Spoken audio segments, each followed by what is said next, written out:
ನಮಸ್ಕಾರ, ನೀವು ನೋಡ್ತಾ ಇದ್ದೀರಾ ನ್ಯೂಸ್ ಫಸ್ಟ್. ನಾನು ಉಷಾ. ಮಿಸ್ ವರ್ಲ್ಡ್ 2025 ಹೈದರಾಬಾದ್ನಲ್ಲಿ ನಡೆದಿರೋ 2025ರ ಮಿಸ್ ವರ್ಲ್ಡ್ ಕಿರೀಟವನ್ನ ಥೈಲ್ಯಾಂಡ್ನ ಓಪಲ್ ಸುಜಾತಾ ತಮ್ಮ ಮುಡಿಗೇರಿಸಿಕೊಂಡಿದ್ದಾರೆ.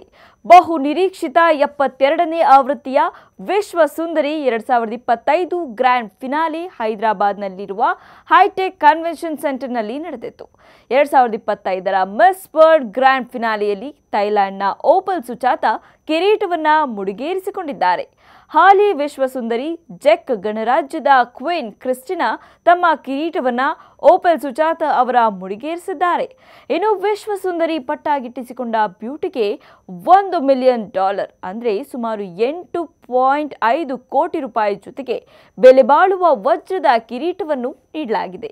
ಇಥಿಯೋಪಿಯಾದ ಹ್ಯಾಸ್ಮೆಟ್ ಡೆರೆಜೆ ಅಡ್ಮಾಸು ಮೊದಲ ರನ್ನರ್ ಅಪ್ ಆಗಿ ಸ್ಥಾನ ಪಡೆದಿದ್ದಾರೆ. ಆದರೆ ಈ ಬಾರಿಯ ವಿಶ್ವ ಸುಂದರಿಯಾದ ಥೈಲ್ಯಾಂಡ್ನ ಓಪಲ್ ಸುಜಾತಾ ಅವರ ಕಣ್ಣೀರ ಕಥೆಯನ್ನು ನಾವಿಲ್ಲಿ ಮರೆಯುವಂತಿಲ್ಲ. ಈ ವಿಶ್ವ ಸುಂದರಿ ಸ್ತನ ಕ್ಯಾನ್ಸರ್ನಿಂದ ಬಳಲ್ತಿದ್ರಂತೆ. ಈ ಬಗ್ಗೆ ಖುದ್ದು ಸುಜಾತಾ ಅವರೇ ಹೇಳಿಕೊಂಡಿದ್ದಾರೆ. ಸಂದರ್ಶನವೊಂದರಲ್ಲಿ ಮಾತನಾಡಿದ ಸುಂದರಿ, ಪ್ರತಿಷ್ಠಿತ ಮಿಸ್ ವರ್ಲ್ಡ್ ಸ್ಪರ್ಧೆಯಲ್ಲಿ ಥೈಲ್ಯಾಂಡ್ ಅನ್ನ ಪ್ರತಿನಿಧಿಸೋಕೆ ನನಗೆ ತುಂಬಾ ಖುಷಿ ಆಯಿತು. ಆದರೆ ಇದಕ್ಕೆ ತಯಾರಿ ಮಾಡೋಕೆ ನನಗೆ ಸಿಕ್ಕಿದ್ದು ಕೇವಲ 15 ದಿನಗಳು ಎಂದಿದ್ದಾರೆ. ಹೀಗೆ ಮಾತನ್ನು ಮುಂದುವರಿಸಿದ ಅವರು, ಆ ನೋವು ನನಗೆ ಗೊತ್ತು. ನನ್ನ ಜವಾಬ್ದಾರಿಯ ಭಾಗವಾಗಿ ಸ್ತನ ಕ್ಯಾನ್ಸರ್ ಬಗ್ಗೆ ಜಾಗೃತಿ ಮೂಡಿಸ್ತಾ ಇದ್ದೇನೆ. ನನಗೆ 16ನೇ ವಯಸ್ಸಿನಲ್ಲೇ ಸ್ತನ ಕ್ಯಾನ್ಸರ್ ಶಸ್ತ್ರಚಿಕಿತ್ಸೆ ಮಾಡಲಾಯಿತು. ಇದರ ಭಾಗವಾಗಿ ಗಡ್ಡೆಯನ್ನ ತೆಗೆದುಹಾಕಲಾಯಿತು. ಆ ಸಂದರ್ಭಗಳು ನನಗೆ ಆದ ನೋವುಗಳ ಬಗ್ಗೆ ಗೊತ್ತಿದೆ.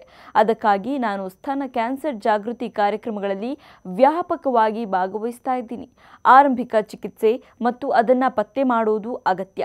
ನನ್ನ ಜೀವನದ ಗುರಿಯೇ ಸಾಂಕ್ರಾಮಿಕ ರೋಗದ ಬಗ್ಗೆ ಜಾಗೃತಿ ಮೂಡಿಸೋದು. ನಾನು ಥಾಯ್ ಜನರಿಗೆ ಸ್ಫೂರ್ತಿ ನೀಡುವ ಮೂಲಕ ಜಗತ್ತಿಗೆ ಸೇವೆ ಸಲ್ಲಿಸ್ತೀನಿ. ಈ ವಿಷಯಗಳಲ್ಲಿ ನನ್ನ ತಾಯಿಯೇ ನನಗೆ ಸ್ಫೂರ್ತಿ ಅಂತ ಹೇಳ್ಕೊಂಡಿದ್ದಾರೆ. ಅಷ್ಟೇ ಅಲ್ಲದೆ ಮಿಸ್ ವರ್ಲ್ಡ್ ಪಟ್ಟದ ಬಗ್ಗೆ ಮಾತನಾಡಿದ ಅವರು, ಇದು ನನ್ನ ಜೀವನದಲ್ಲಿ ನಡೆದ ಒಂದು ಪವಾಡ.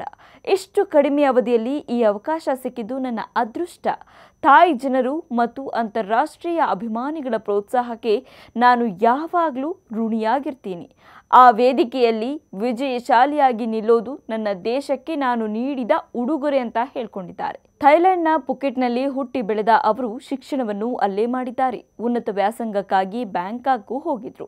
ಅಲ್ಲಿಂದ ಫ್ಯಾಷನ್ ಪಯಣ ಆರಂಭವಾಯಿತು ಅಂತ ಹೇಳ್ಕೊಂಡಿದ್ದಾರೆ. ಕ್ಷಣ ಕ್ಷಣದ ಮಾಹಿತಿಗಾಗಿ ನೋಡ್ತಾ ಇರಿ ನ್ಯೂಸ್ ಫಸ್ಟ್, ನಿರ್ಭೀತಿಯಿಂದ ನಿಮ್ಮ ಪರವಾಗಿ.